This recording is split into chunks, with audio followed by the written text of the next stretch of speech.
So just fixing my mistake from last time. Remember this rule. First of all, to solve equations of the form x to the m over n, raise each side to the reciprocal power to get rid of the exponent. But this rule from last time is what I ignored accidentally. If either m or n is even, you have to include absolute value. So we're still going to solve this equation just like we did before, which was divide both sides by 3, and now we have x plus 1 to the 2/3 equals 4. We're still going to raise both sides to the reciprocal power, so that means I'm raising both sides to the what? 3/2. And both sides to the 3/2. Now this is where the mistake was made. Forgot this rule. If either m or n is even, you have to include absolute value around your stuff. So, is m even? Yes. Is n even? No. It doesn't matter because m was even. So we have to include absolute value around this once we get rid of that exponent. So it's going to look like is this. X plus 1 absolute value equals. And then 4 to the 3/2 is what? It's still 8. Okay, so now it's an absolute value equation, which we've worked with before. What do we have to do to solve this? Yeah, it's case 1 and case 2, and this is where the two solutions comes in. So we're going to split this into case 1 and case 2. The positive case and the negative case.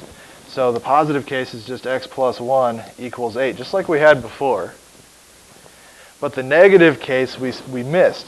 X plus 1 equals what? Yeah, negative 8. You just changed the sign of the answer.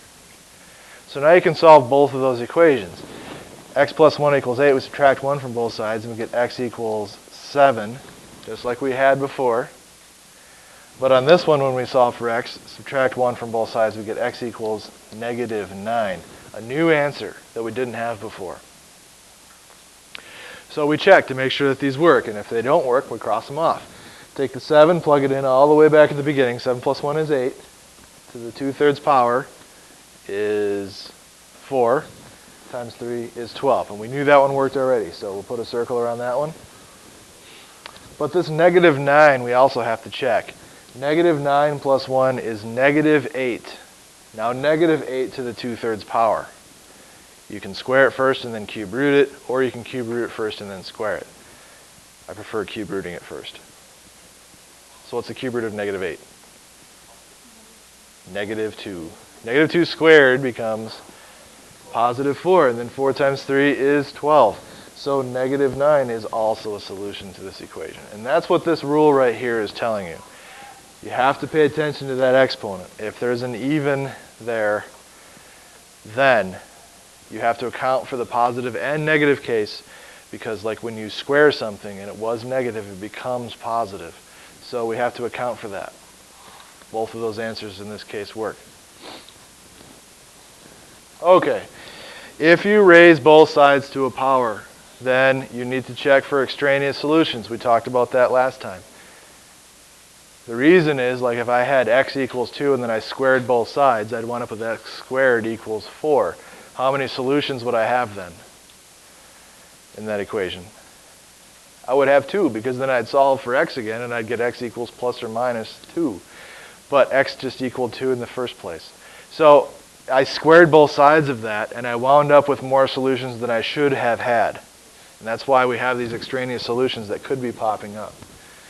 If you raise both sides to a power, you need to check for those extraneous solutions.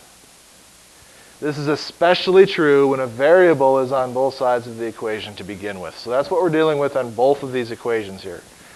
We have a variable that's outside of that square root symbol. Almost inevitably, when that happens, you're going to wind up with extraneous solutions. So, just FYI. Now, if we want to solve this equation for x, what do we need to do?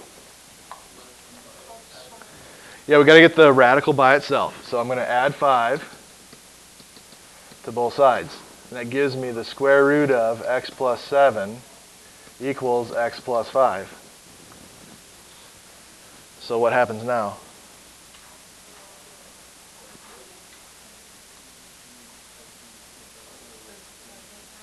We have to get rid of the radical, which means we have to do what to both sides of the equation? Square both sides of the equation. We got to get rid of that square root. We don't have a choice. So we got to square it to get rid of the square root. But if I square one side of the equation, then I must also square the other side, like that. So now when I simplify this on the left side, what do I get? Yeah, that's the easy part. Now on the right side, I want to simplify that as well. What do I have to do? No. Yeah, that's a FOIL problem. It's x plus 5 times itself. So what you really have there is x plus 5 times x plus 5, if I don't write the squared. So you're going to have to FOIL. X squared plus x times 5 is 5x. 5 times x is 5x. Add them together and you get 10x plus 25. And we've done problems that look like this. What do we do next? Trying to solve for x. Get everything on one side and equal 0 on the other so we can solve for x. This is a quadratic equation now. So we need to subtract x, and we need to subtract 7 from both sides so we get equals 0 on one side and everything else on the other. This gives me x squared plus 9x plus whatever that is, 18, equals 0. Now what? No. That is one of the methods we could use. We could graph it. There's no like terms to combine here. So you could factor it. Yep, two numbers that multiply to give me 18, but add to give me 9. You could use the quadratic formula. You could use completing the square and then use the square root property. You could use all those methods that we learned in the last chapter or so. 6 and 3. So this one does factor. You could use the box method. Don't have to in this case. X plus 3 times x plus 6 equals 0. 3 times 6 is 18. 3 plus 6 is 9. So this is the correct factorization of this. Now what? Zero product property. So x plus 3 equals 0. X plus 6 equals 0. So x equals negative 3. X equals negative 6. Now what? Now you must check. So we take the negative 3. We plug it back into the original up here. Negative 3 plus 7. 4. The square root of 4 is 2. 2 minus 5 is negative 3. Over here we have x, which is negative 3. So did this one work? Yes. That one works. Now we'll take the negative 6 and try it. So we have negative 6 sitting over here on the right. On the left we have the square root of negative 6 plus 7. What's negative 6 plus 7? 1. The square root of 1 is 1. 1 minus 5 is negative 4. So we get negative 4 equals negative 6, which is false, which means that negative 6 is not a solution. The only one that works is that x equals 3. If you don't check your answers, you would never know that. And then, therefore, you would automatically be wrong because you didn't check. The second problem is very, very similar to the first one. Just kind of the numbers are changed. So go ahead and try that one. What do we do? Got to get the radical by itself first. Good. So now I have the square root of 5x minus 1 equals x minus 3. And what happens now? Not square root. Square both sides to get rid of the square root. So we square this side and we square this side. So what do we have now? 5x minus 1 equals, we have to FOIL that, so we get x squared. Good. Everything on one side equals 0 on the other, so we're going to have to subtract 5x from both sides. And also add 1 to both sides. That gives me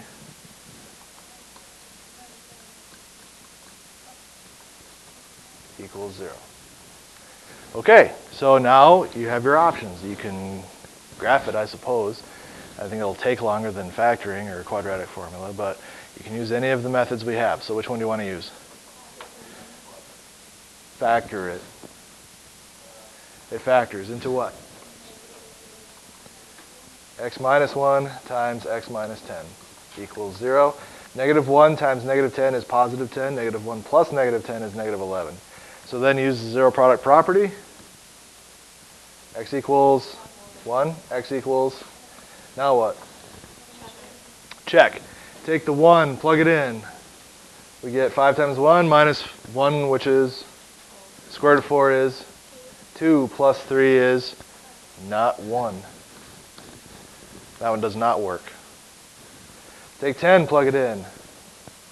We get 50 minus 1, which is, square root of that is, plus 3 is what we started with, so that is the correct answer. That is the only answer. You have to check your answers. All right, the last thing we're going to do is when we have an equation with 2 radicals in it. So we're just making the equations more complicated as we go. It's not that big a deal. It just adds another step or two that we have to deal with. So in problems like these, so notice that we have a radical minus a radical, and there's variables underneath each of them. In problems like this, isolate the more complicated looking radical first. Whichever one looks more challenging, get that one by itself first. Then raise both sides to whatever power you need to get that radical to go away. That's probably going to mean that you're going to need to FOIL one side or the other. Once you're done with that, it's highly likely that you're also going to have to raise both sides to another power later on, which means you're going to be left with another radical still. You'll have to solve for that radical and then raise both sides to another power. And also don't forget to check for extraneous solutions, especially in problems like this, because if I raised both sides to the second power, I've already introduced one extraneous solution most likely. And then I'm going to have to raise both sides to another power again. So I might have up to 4 extraneous solutions here. So there's lots of places where you need to check your answers. Here we go. Which one of these should I probably solve for? The square root of 2x plus 1. That one's the more complicated looking one. So in order to solve for this, what do I have to do? Add the square root of x to both sides. And now I have the square root of 2x plus 1 equals the square root of x plus 1. Now what? Square both sides. To get rid of that radical here, I square both sides. Like that. What do I get on the left? Just the 2x plus 1. On the right, what do I have to do? I have to FOIL. So in this case, with that square root there, I don't want to mess this up. So I'm going to write that down, because I'm not sure I can picture what's going to happen in my mind. So now as I FOIL this, I can think about how it goes as I go. So I have the square root of x times the square root of x, which is what? The square root of x times the square root of x is just x. The square root of x times the square root of x becomes the square root of x squared. Square root and square go away, and I'm left with just x. Kind of like the square root of 2 times the square root of 2. Becomes the square root of 4, and you're just left with 2. All right, that was the f. Now the o. The square root of x times 1 is just the square root of x, so plus square root x. And then the I, 1 times the square root of x. That's just plus square root x, yeah. And then finally, the last terms, plus 1. All right. Now what? Okay, combine like terms. So we have 2x plus 1 on the left equals x plus 2 square root x plus 1. Now what? Normally you would get everything on one side, but that's not what we're going to do here. We still have a radical sitting here that we have to get rid of. So I'm going to have to solve for this radical now, which means that I can isolate this radical. So I'm going to subtract 1 from both sides and also subtract x from both sides. So what do I get? X equals 2 square root x. Now what? Have I isolated my square root at this point? No. Yeah, we got to get rid of that 2 as well. So we divide both sides by 2.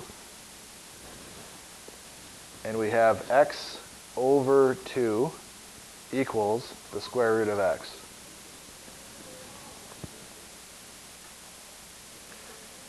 Now we can square both sides to get rid of that radical. So we square the right side to get rid of the radical, but we also square the left side.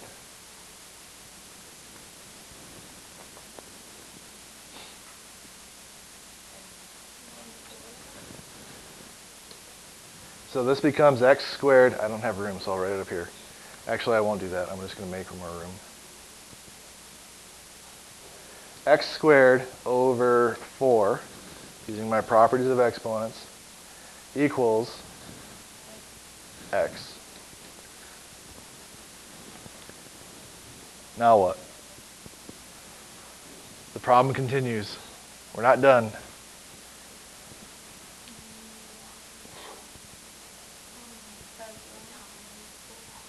What did we do before when we got rid of all the radicals? We have to solve for x. Get everything on one side and equal 0 on the other. So I subtract x from both sides, and now I have x squared over 4 minus x equals 0.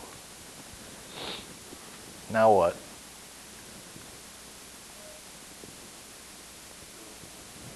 Can't use zero product property. We're not multiplying these things together. We're not done. We haven't solved for x. I don't want to take any more square roots because I'll just be undoing. It's like tying my shoes and then untying them. Okay, if you multiply by 4, that would get rid of the fraction. We could do that. That's fine. So if I multiply everything by 4, that gives me x squared minus 4x equals 0. Maybe that helps. Trying to solve for x. How do we solve for x? Factor? Okay, how do we factor? You could do it that way, but what's the first thing we're supposed to do when we factor? Okay, is there a GCF here? Yeah, what is it? X. So we factor out the x, and what are we left with? X minus 4 equals 0. Now what? Now you can use the zero product property. And when you do, you get x equals what? And you also get x equals 4. There's our two answers. Pretty rough, but that's how you have to do them. So now what do? We have to check. X equals 0 and x equals 4. The two answers we got. So I take 0. That seems like an easy one. Let's plug that one in. I get the square root of 1, which is 1. And then I get 0. So 1 minus 0 is 1. Oh, this one works. Square root of 0 is 0. 0 times itself is 0. How about x equals 4?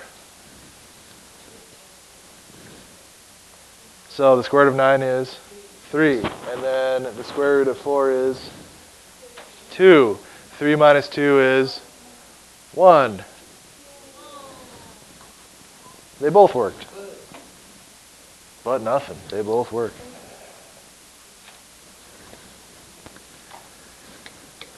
What do I need to do first on this problem?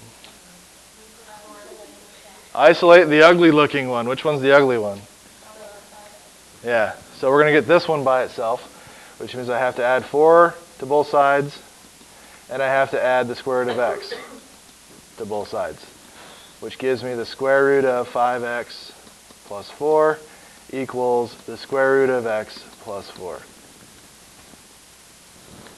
Now what? Now we square both sides to get rid of the ugly radical.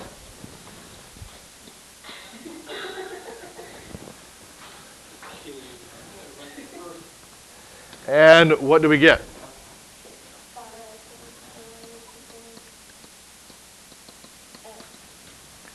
This has to be FOILed. So just to keep myself in check here, I'm going to write it out and then FOIL. What do I get? X plus 8 square root x plus 16. So far, so good.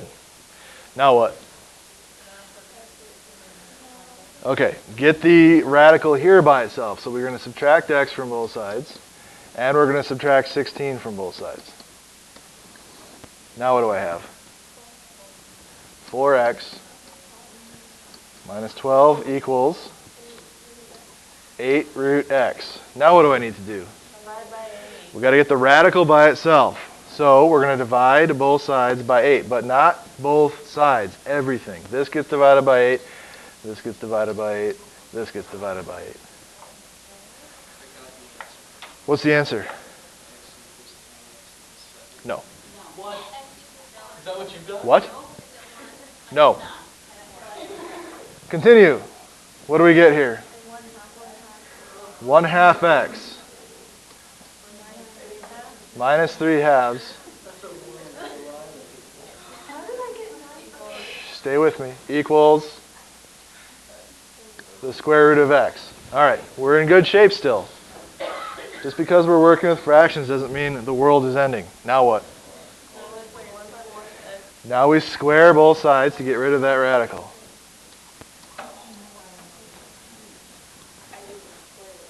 You didn't FOIL it. Oh. There's two terms here, and you're squaring them. You have to FOIL that. On this side, we wind up with just x. But on this side, if I write that out, I have 1/2 x minus 3/2 times itself. So now we got to FOIL that. What do we get?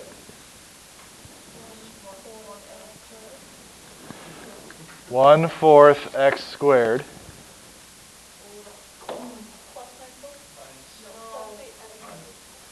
1/2 x times negative 3/2. So minus 3/4 x. Minus another 3/4 x. Plus 9/4. Now what? Combine like terms. So I have 1/4 x squared. What does this turn into? Negative 6/4 x, right? Which is negative 3/2 x. Plus 9/4 equals x. Raise your hand if you enjoy working with fractions.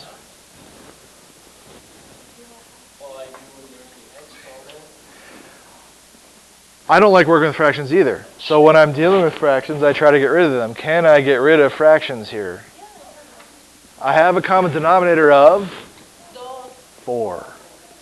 So I can multiply both sides times 4. And that gets rid of my fractions. And now I have x squared minus what?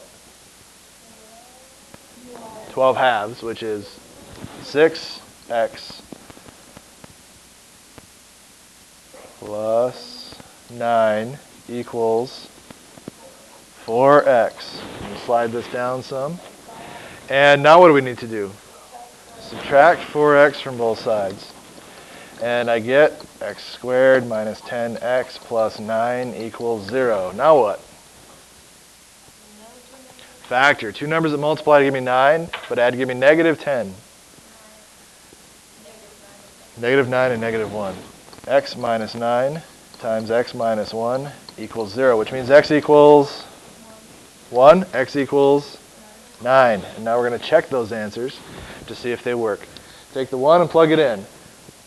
We get the square root of 9, which is 3. 3 minus 4 is negative 1. This is negative 1. Negative 1 minus 1 is not 0. It's negative 2. Take the 9 and plug it in. 9 times 5 is 45, plus 4 is 49. Square root of that is right around 7. Minus 4 minus the square root of 9, which is 3. 7 minus 4 minus 3 is, your answer is 9.